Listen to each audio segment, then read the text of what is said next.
आपने रामेश्वरम मंदिर का नाम तो सुना होगा, पर क्या आप जानते हैं कि ये मंदिर ना सिर्फ अपने अद्भुत स्थापत्य कला के लिए प्रसिद्ध है, बल्कि इसके पीछे छुपी है एक ऐसी कथा जो कि रामायण के किसी अन्य संस्करण में मिलती ही नहीं है।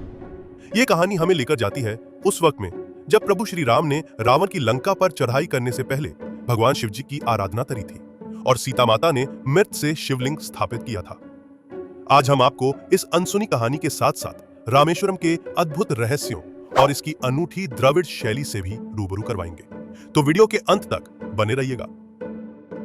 रामेश्वरम मंदिर, जिसे कि शिव पुराण के अनुसार 12 ज्योतिर्लिंगों में 11वां स्थान प्राप्त है, तमिलनाडु के रामेश्वर द्वीप पर यह स्थित है। इसका उल्लेख आपको महर्षि कंबन द्वारा लिखी गए तमिल रामायण में मिल ही जाएगा और इस तमिल रामायण को ईरा मुक्ताराम के नाम से जानते हैं। इस ग्रंथ में एक अनोखा प्रसंग वर्णित है जो कि रामचरितमानस और महर्षि वाल्मीकि की रामायण में नहीं मिलती है। दरअसल ये प्रसंग उस समय का है जब माता सीता की खोज में प्रभु श्री राम रामेश्वरम पहुंचे थे और यहीं पर रावण की लंका पर चढ़ाई का सारा इंतजाम किया गया था। श्री राम अपनी सेना के साथ लंका पर चढ़ाई करने ही वाले थे, लेकिन इसी बीच उन्हें अपने क्षत्रिय धर्म और छा वंश का भी पालन करना था और तभी इन्होंने अपने आराध्य शिवजी की पूजा करने का विचार किया और शिवलिंग स्थापित करने के लिए उन्हें सर्वश्रेष्ठ ब्राह्मण की आवश्यकता थी।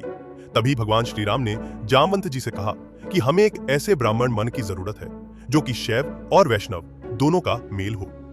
तभी जामवंत जी के मन में रावण का ख्याल आया और वो रावण से मिलने चले गए। जब ये बात रावण को पता चली तो उसने अपने पितामह के मित्र जामवंत का आदर सत्कार किया और जब रावण को पता चला कि प्रभु श्री राम को एक ब्राह्मण की जरूरत है ताकि उनका रुका हुआ काम बन जाए, लेकिन रावण भी बहुत ही चतुर था।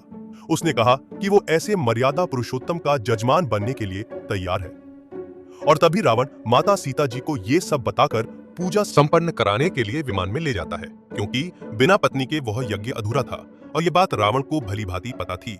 तभी वो अपनी कुछ शर्तों पर माता सीता जी को रामेश्वरम ले जाता है। वहीं श्री राम जी ने हनुमान जी को शिवलिंग लाने के लिए कैलाश पर भेज दिया, लेकिन यज्ञ में काफी विलंब हो रहा होता है। तभी माता सीता रेत से शिवलिंग बना देती है और यज्ञ आरंभ हो जाता है। लेकिन जब बाद में हनुमान जी शिवलिंग लेकर आते हैं और देखते हैं कि वहां पहले से ही एक शिवलिंग विराजमान है, तो हनुमान जी काफी नाराज हो जाते हैं और प्रभु श्री राम से उस शिवलिंग को हटाने के लिए बोलते हैं। तभी भगवान श्री राम को ऐसा लगता है हनुमान जी को अपने बल पर काफी घमंड हो रहा है और वो हनुमान जी से कहते हैं कि ठीक है, आप इसी शिवलिंग को हटाकर अपना शिवलिंग स्थापित कर दीजिए। लेकिन हनुमान जी के लाख कोशिशों के बावजूद भी शिवलिंग टस से मस ना हुआ।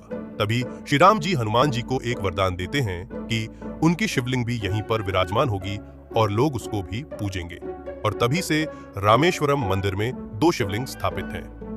आपको बताते चलें, रामेश्वरम मंदिर दक्षिण भारत का तीसरा सबसे बड़ा मंदिर है और एक पुल के आकार में बने द्वीप की तरह दिखने वाला ये मंदिर बेहद ही अद्भुत और आकर्षक दिखता है, जो कि वहां से गुजरने वालों का मन मोह लेता है। तिरुचिपल्ली से करीब 270 किलोमीटर की दूरी पर स्थित यह मंदिर द्रवणशली को अपने आप में समाया हुआ है। इसे स्वामीनाथ मंदिर के नाम से भी जानते हैं। रामेश्वरम मंदिर अपने विशाल और भव्य निर्माण के लिए प्रसिद्ध है। इसके बरामदे विशेष रूप से आकर्षक है, जो कि लगभग 4000 फीट लंबे हैं और इन्हें दुनिया के सबसे लंबे बरामद में से एक भी माना जाता है।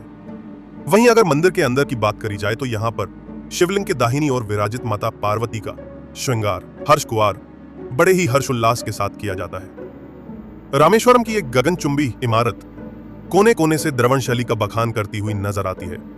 वहीं इस मंदिर का ठीक सामने नंदी जी भी विराजमान है, जिसमें कि उनकी जीभ बाहर की तरफ निकली हुई है। मंदिर के दाहिनी तरफ विघ्नहर्ता गणेश जी भी स्थापित हैं और इसके पास ही भगवान राम, माता सीता और कार्तिकेय जी की मूर्तियां भी स्थापित हैं। बताया जाता है कि इस मंदिर में 22 कुंड हैं, जिनमें स्नान करने से कई रोगों का निवारण हो जाता है। तो दोस्तों, वीडियो में दी गई जानकारी अगर आपको पसंद आई है तो उसको लाइक और शेयर करके चैनल को सब्सक्राइब करिए।